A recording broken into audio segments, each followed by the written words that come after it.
Alright, I'll translate it into English and keep the same tone. Reflective, alive, a bit uneven, like someone thinking out loud rather than preaching from notes. Sometimes there's a strange weight in the air. Everything looks normal on the surface. People talk, life moves on. And yet inside, something tightens.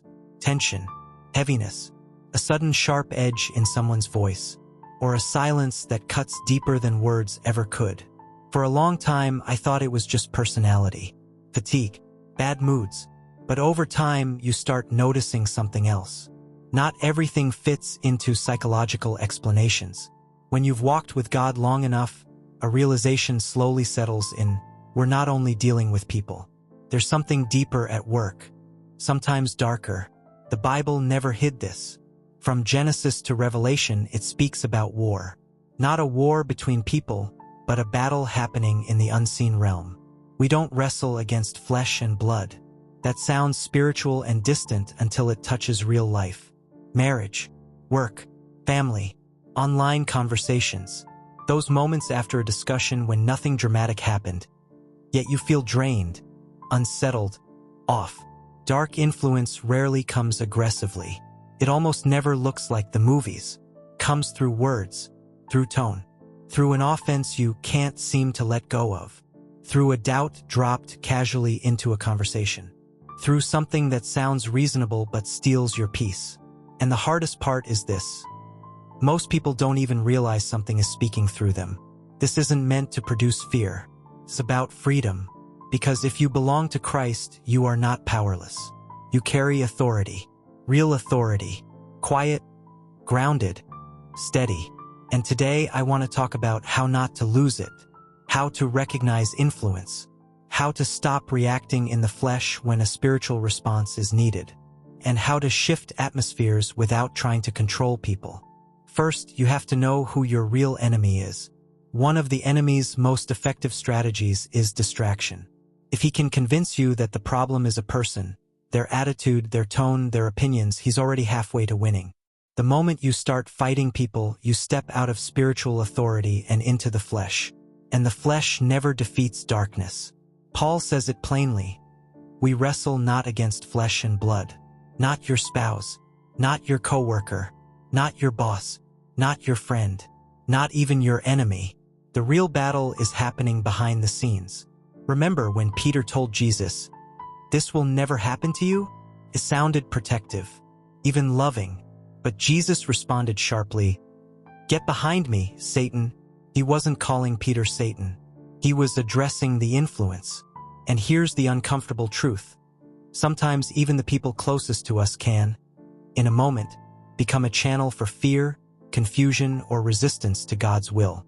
Not intentionally, not maliciously, but it happens. When you understand this, something shifts. You stop taking everything personally. You stop reacting automatically. Instead of asking, "Why are you talking to me like that?" you start asking, "What is trying to steal peace right now?" The enemy thrives in chaos, but he cannot survive clarity. Second, guard your spirit before you try to fight anything around you. This part is hard because we often want to change the atmosphere outside while ignoring the cracks within. The enemy doesn't only attack through others. He often enters through our own wounds, our exhaustion, our pride disguised as righteousness. You can't silence darkness around you if your heart is unguarded.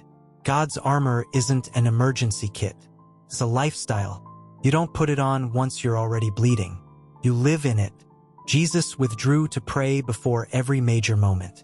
Not because he avoided people, but because he aligned with the Father.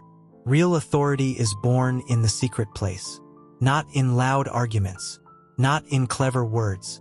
Guarding your spirit means slowing down. It means refusing to vent endlessly. It means asking honestly, am I praying more than I'm complaining? Because when your heart isn't full of the Spirit, emotions will always take the lead. Third, speak with authority, not emotion. Jesus never shouted at demons. He didn't argue.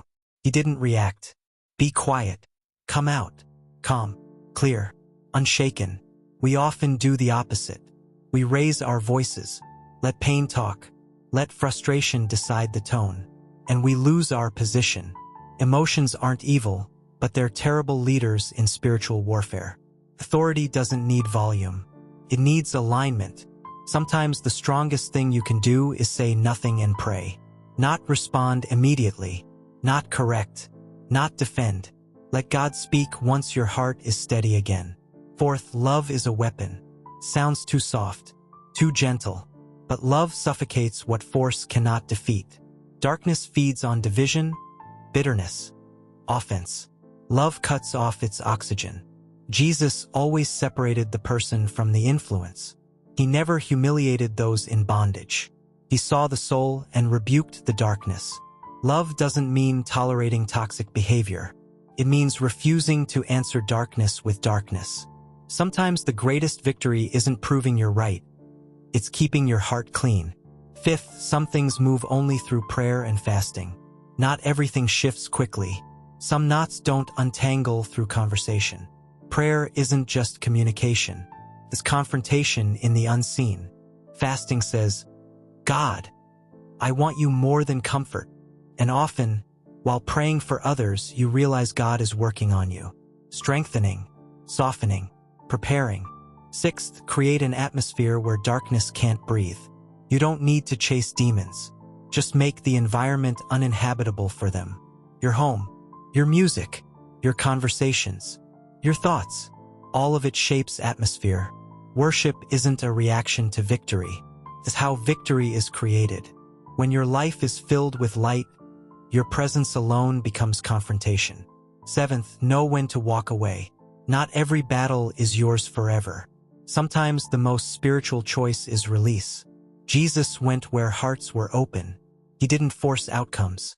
Love doesn't always mean closeness. Forgiveness doesn't always mean access.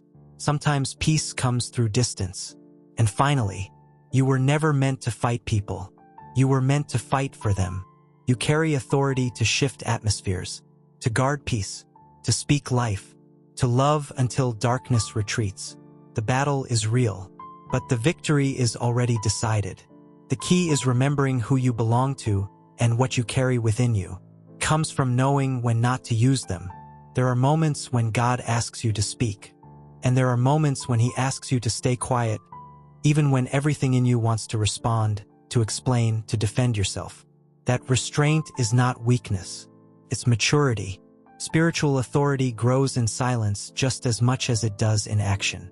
It's shaped in the unseen decisions, what you refuse to entertain, what you choose to forgive quickly, what you release instead of replaying in your mind. Sometimes the enemy loses not because you confronted him, but because you didn't give him access. You didn't take the bait. You didn't let your peace become collateral damage. And over time, something shifts. You notice fewer reactions, less inner noise, more clarity. People may not understand why your presence feels different, but they'll feel it. Peace is noticeable. Light is uncomfortable to darkness. And when you live that way, grounded, prayerful, aware, you stop chasing victory. You walk in it,